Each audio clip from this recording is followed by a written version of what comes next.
Ok, est-ce qu'on a tout? Les torches? Ouais. Les armes? Ouais. Les héros? Ouais. Le poney? Ouais. Le prêtre? Ouais. Le crâne maléfique? Le crâne maléfique? Il est où? Ils sont beaucoup trop naïfs. Le voilà! Chopé! Et zut, je vais en prendre pour mon crâne. Précédemment, dans le dernier épisode, après avoir pillé le tombeau et trouvé le crâne hérétique, ils repartirent pour Bidal, là! Est-ce que le voyage sera simple? Bah, en théorie, oui. Mais en pratique, le crâne hérétique avait une mauvaise manie, celle de quitter son sac tout le temps pour prendre l'air. Ce qui avait le don d'énerver les gens, en particulier le nain. Et comme il quittait le sac environ une fois par heure, ça devenait vite répétitif. Les enfants, avez-vous vu les putains de crânes de merde?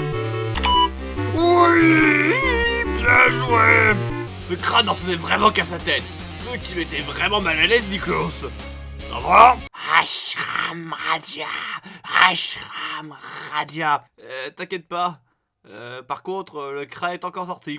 Suite au malaise constant de Nikos, Domili récupéra le crâne et le rangea bien coincé du mieux qu'il pouvait. Avec toutes ces histoires de crâne, ça leur a pris plus de temps que ce qu'il leur fallait pour rentrer à l'auberge. Et donc ils ont passé la nuit à la Belle Étoile. Et à votre avis, qu'est-ce qui s'est passé le lendemain? Ah, quelle belle journée!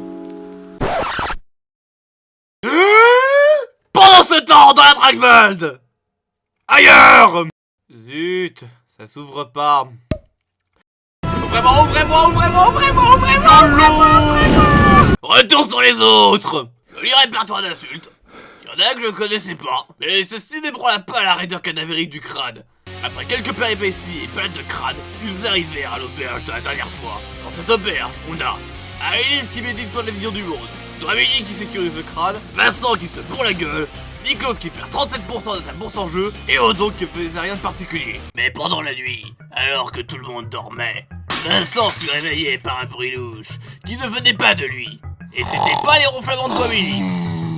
C'était Nikos qui essaya de dérober le crâne. Après avoir réveillé tout le monde et contrôlé la situation, ils ont conclué que le crâne était maudit. Mieux vaut tard que jamais, on va dire. Nikos parla aussi de ses rêves, mais comme personne n'a de compétences de psychanalyse, tout le monde s'en foutait. Après avoir vérifié autour de l'auberge qu'il n'y avait personne, enfin la nuit c'est dur de vérifier qu'il n'y a bien personne, ils se regroupèrent pour évaluer la situation. Et puisque le crâne avait envie de prendre possession des gens, Aélis décréta que toute personne qui a touché ce crâne, à savoir Domili et Nikos et le crâne lui-même, serait ligoté cette nuit afin qu'on puisse finir la nuit tranquille. Je refuse! Je ne vais pas me laisser ineffectué. Quelqu'un peut m'aider à soulever s'il vous plaît? Le lendemain! Oh bah tiens, comme c'est étrange! Le crâne s'est libéré de ses liens pour regarder Domili dormir. Peut-être une touche, qui sait? Après cette remise de la nuit un peu mouvementée, notre groupe continue le chemin vers là!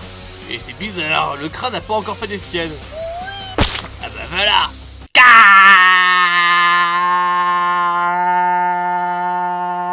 Vexé par le peu d'attention que Domili lui a accordé, le crâne se mit à hurler de ses pleins poumons inexistants. Après avoir calmé le braillard, nos comparses dirent qu'il y avait peut-être quelque chose de pas bien du tout.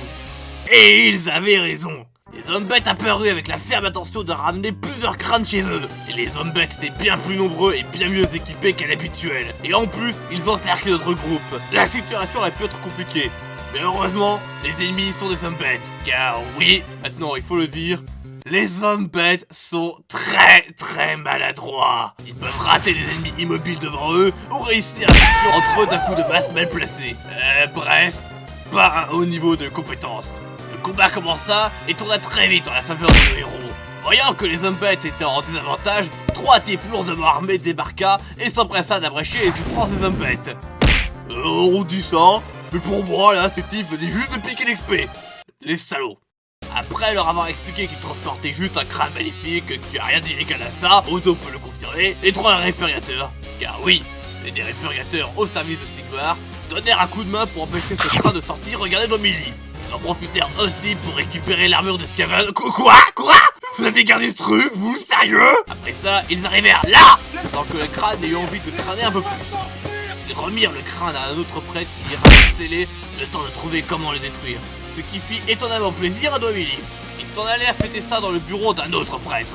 Mais alors qu'ils allaient enfin passer une nuit tranquille, Odo but de l'eau et commença à convulser. Je le savais! L'eau, c'est pas bon! Ma maman voulait pas me croire! Et suite à cela, Odo se transforma en Yamete Tentapoule. Ah! Tuez-moi ça vite pour le bien de mon avenir!